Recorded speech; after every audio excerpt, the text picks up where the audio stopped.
তফসিল ঘোষণা করার উইদিন 7 দিনের মধ্যে, উইদিন 7 ডেজের মধ্যে আপনি দেখবেন যে ঢাকা থেকে অনেক প্রার্থী নমিনেশন পেপার নিয়ে সদরঘাট পার হতে পারবে না, অনেক প্রার্থী মাওয়া ঘাট পার হতে পারবে না, মাওয়া পদ্মা নদীর মধ্যে অনেকে ফেলে দেওয়া হবে। অনেকে গিয়ে দেখবেন যে একেবারে পদ্মা নদীর মধ্যে পদ্মা ব্রিজের উপরে থামিয়ে গাড়ি সব ফেলে দেওয়া হয়েছে। আমি যেহেতু সরাসরি বেশ কয়েকবার নির্বাচন করেছি মাঠে, এবার আমার কাছে যেটা ভয় হচ্ছে যে 2024 সনে যেভাবে একটা আমির ডামির নির্বাচন হয়েছে, ওটার চেয়ে একটা ভয়ঙ্কর পরিস্থিতি এবার তৈরি হয়ে যাবে। বোঝার চেষ্টা করুন যে ঢাকা শহরের অফিস আদালতে অনেক জায়গাতে জামাত যারা আছে শক্তিশালী, অনেক জায়গাতে বিএনপির লোকজন শক্তিশালী, কিন্তু জেলা শহর, বিভাগীয় শহর, তৃণমূল, উপজেলা পর্যায়ে সারা বাংলাদেশের টেকনাফ থেকে তেঁতুলিয়া বিএনপি মেময়, বিএনপির বাইরে কোনো কিছু নেই। সেটা টেম্পো স্ট্যান্ড বলেন, সেটা কমিটি বলেন, যা কিছু বলেন, কন্ট্রোল বাই বিএনপি। এখন ওখানে যে বিএনপির মনোনয়ন নিয়ে যাবে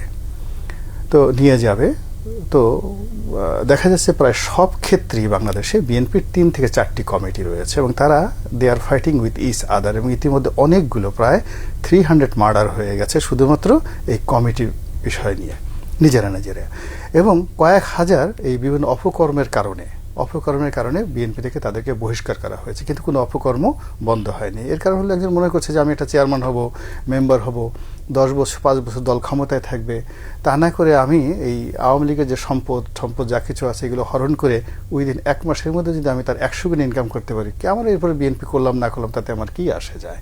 অথবা তারা দেখতেছে যে আওয়ামী লীগের লোকজন যারা বাংলাদেশে ছিল চোখের সামনে সুন্দরভাবে পালিয়ে গেল, তাদের তো কিছু হলো না, এবং অনেকে তো ঢাকা এয়ারপোর্ট দিয়ে ঘুষ দিয়ে 1 কোটি পালিয়ে গেল না ম্যানেজ করলো, মানে ম্যানেজ করেছে, পালিয়ে গেছে, যেভাবে তারা সুন্দরভাবে গেছে।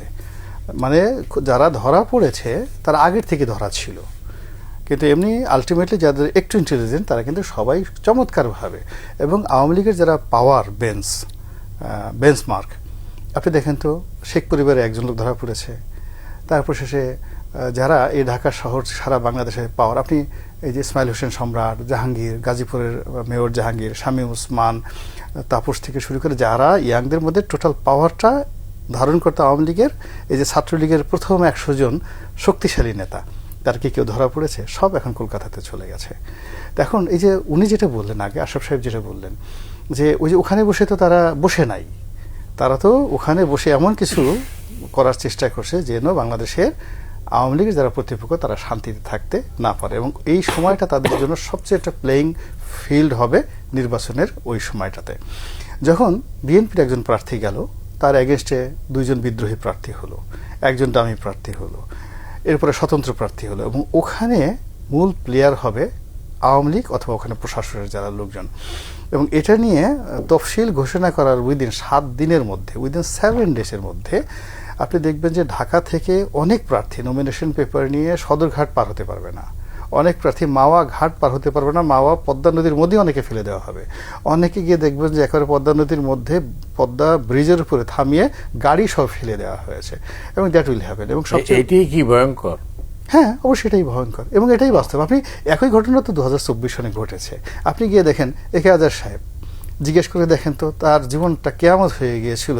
ওই নিউজ 24-এর মালিক যেটা ওই মানে ফরিদপুরে দাঁড়িয়েছিলেন, তার জীবনটা হয়ে গেছিল, এবং যারা ওই সময়টাতে যা হয়েছে 24-এ তার সাথে 100 গুণ ভয়ঙ্কর অবস্থা সামনে আসছে। কিন্তু 24 আর এবারের মধ্যে ডিফারেন্স হলো যে 24-এর অ্যাডমিনিস্ট্রেশনটা 100% শেখ হাসিনার নিয়ন্ত্রণে ছিল, এখন সেটা নেই। কাজেই নির্বাচনের পথে যে আপনি যাওয়ার আগে আপনি তো শিডিউলটা ঘোষণা করে দেখেন না, কি একটা পরিবেশ পরিস্থিতি তৈরি হয়ে যায়। সেই জায়গাটাতে আমরা বিশ্বাস আনতে পারছি না, আস্থা আনতে পারছি না, এবং এটা আমাদের হতাশা নয় বা আমাদের নির্বুদ্ধিতা নয়। আমরা যেমন একটা নির্বাচন হয়, আপনি কি দেখুন যে আমাদের দেশে একটা রাজনৈতিক দল, ধরেন বিএনপি ক্ষমতায় আসলো, তো প্রধানমন্ত্রী হবেন কে? তারেক রহমান সাহেব, বিএনপির কথা মতো। রাষ্ট্রপতি হবেন কে? আমরা এখনো জানি না। আচ্ছা, স্বরাষ্ট্রমন্ত্রী কে হবেন? লুৎফুজ্জামান বাবর না মির্জা আব্বাস? আপনি 60 জন মন্ত্রী বের করেন তো বিএনপির লোক থেকে, আপনি কি করে আশা করবেন যে এই 60 জন লোক এই বর্তমান এই সমস্যাটা সমাধান তারা করে ফেলবেন ক্ষমতা পাওয়ার সাথে সাথে, যারা এই দলটাকে 15 বছর ঠিক মতো করতে পারেননি, আর গত 1 বছরে তারা এই দলের কোনো নিয়ন্ত্রণই রাখতে পারেননি। ফলে কি হচ্ছে, মানুষকে আপনি যত বড় বড় কথা বলেন, ইংরেজিতে অনেক কথা বলতেছেন, শুদ্ধ পরিশুদ্ধ ভাষায় কথা বলছেন, প্রমিত বাংলায় কথা বলছেন, নানা রকম দফা দিচ্ছেন, কিন্তু পাবলিক বলে যে ওইরকম দফা না। আমার তো প্র্যাকটিক্যালি আগে আমি গুলিস্তান এবং বাইতুল মোকাররমের সামনে একটা দোকান বসানোর জন্য 100 টাকা আমাকে চাঁদা দিতে হতো, এখন তারা বলতেছে আমাকে 500 টাকা চাঁদা দিতে হয়। 1 2 নম্বর হলো, আগে যেখানে 25টা দোকান ছিল এখন 50টা দোকান সেখানে বসানো হয়েছে, বেচা কেনা হচ্ছে না। আগে মানুষের ক্রয় ক্ষমতা ছিল যা, তার অর্ধেক হয়ে গেছে, দোকান বেড়ে গেছে, চাঁদার পরিমাণ বেড়ে গেছে, আর ওর বাইরে যে ভিতরে যে দোকানগুলো যারা মূল দোকান তারা গিয়ে দেখেন খা কেউ বসতে পারছে না। এই ফ্রাস্ট্রেশনটা ওখানে গিয়ে লোকজন বলেন চাঁদা কোথায় চলে যাচ্ছে, ওই যে হুজুর যে বলছে চাঁদা দিই পল্টনে চলে যায় লন্ডনে, তো এমনি এমনি বলেনি। আপনি বাস্তবতায় গিয়ে এই যে আওয়াজটা আপনি গিয়ে দেখেন গুলিস্তানের প্রত্যেকটা লোক কি বলছে সেখানে যারা চাঁদা দিচ্ছে। এখন এটা কিন্তু বিএনপির মতো একটা বড় দল, তাদেরকে কগনিজেন্সে নিতে হবে। তারা যদি মনে করে এটা চরমনাই হুজুরের দোষ, এটা জামাতের দোষ, এটা চক্রান্ত, নট লাইক দ্যাট। মাঠের আওয়াজটা বুঝতে হবে। আবার ধরুন আমাদের যে যাই বলেন না কেন, আমাদের সেনাপ্রধান যখন বললেন আমরা তো ডক্টর মোহাম্মদ ইউনূসকে 8 তারিখে পেয়েছি, কিন্তু আমাদের সারা বাংলাদেশ 5 তারিখ থেকে 8 তারিখ পর্যন্ত আমরা কার আন্ডারে ছিলাম, কাকে ভালোবেসেছিলাম? সেনাপ্রধানকে। তো তিনি আমাদেরকে বলেছেন যে আমার উপর ভরসা রাখেন, আমি আছি আপনাদের সঙ্গে।